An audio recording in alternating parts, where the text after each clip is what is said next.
Reedsport Legal, episode 96.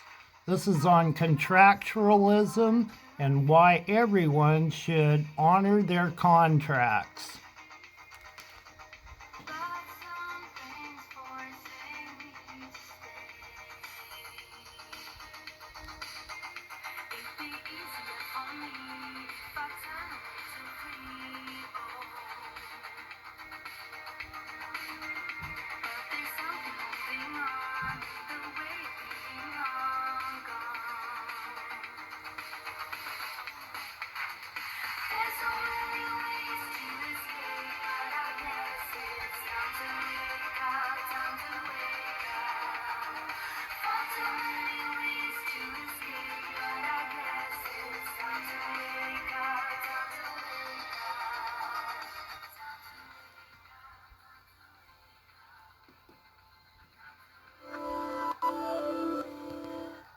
Imagine a world without rules. Nothing is illegal, nothing is immoral, everyone is absolutely free. This might sound like a utopia to you, but according to 17th century British philosopher Thomas Hobbes, it would actually be your worst nightmare. Hobbes called this hypothetical time, with no rules to govern our behavior, the state of nature, and he described life there as solitary, poor, nasty, brutish, and short. And he was probably right. The land of do as you please sounds great until you realize that everyone else is also doing as they please. That's when you find out that you have an abundance of freedom, but you do not have any security. Because when everyone's constantly watching their backs, whoever is the biggest bully will be able to dominate, simply by fear and aggression. And even if you happen to be the biggest bully, life's not going to be any better, because when enough weaker bullies get together, even the strongest can be overthrown. So this type of system, a sort of anti-system without rules and without order, is a terrible way to live. And Hobbes pointed out that rational people would want to change the system.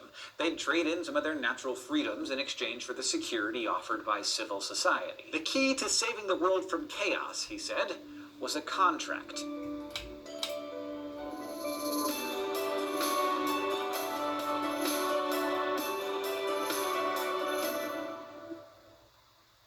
Hobbes didn't think there was anything deeply real about morality. It's not written in the stars or waiting to be discovered by reason or handed to us on stone tablets by the divine. Morality, he believed, is not primitive or natural. Instead, Hobbes proposed, anytime you get a group of free, self-interested, rational individuals living together, morality will just emerge. Because free, rational, self-interested people realize that there are more benefits to be found in cooperating than in not cooperating. Like, say I have an avocado tree growing outside of my house. I consider it mine, and I can take all the avocados I want from it. You have a mango tree, and you can take all the mangoes you want. But sometimes avocado havers grow tired of avocados, and mango havers grow tired of mangoes. This might actually be a bad example, because is there any such thing as too much guacamole? But sometimes you just really want a mango smoothie, and in the state of nature, where there are no rules, the only way for me to get a mango is to steal it. And the same goes for you and my avocados. So we found ourselves living in a world where we steal from each other, which means that both of us are always on edge, and we see each other as enemies. But remember,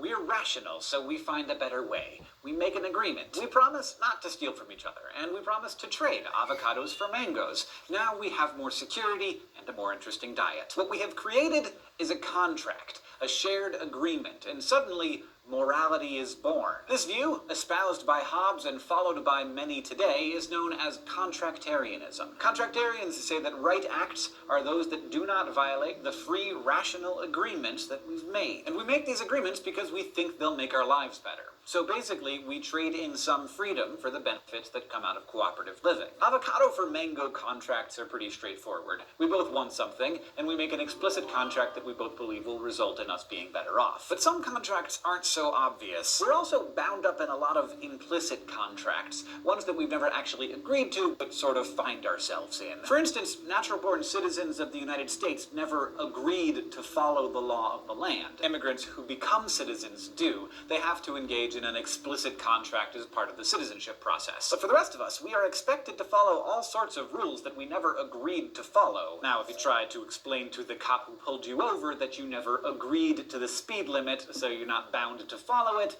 I'm pretty sure you're going to get a ticket anyway. And that might seem really unfair to you. but contractarians will tell you that it's not. Because you reap all kinds of benefits from being a part of this system. You get to drive on safe roads, drink clean water, and if your house catches on fire, people will show up and do their best to put it out. Rights imply obligations by Hobbes' thinking, so when you take from the common pot by enjoying the goods that the system provides, you are also expected to pay in. That's what happens when you pay taxes, and when you show up for jury duty, and when you accept the punishment for violating the rules, even rules that you disagree with. So contracts are a pretty brilliant way for making society not just survivable, but possible. They save you from the situation that Hobbes described as war of all against all, and puts you in this idyllic land where everyone cooperates. But can you really count on cooperation?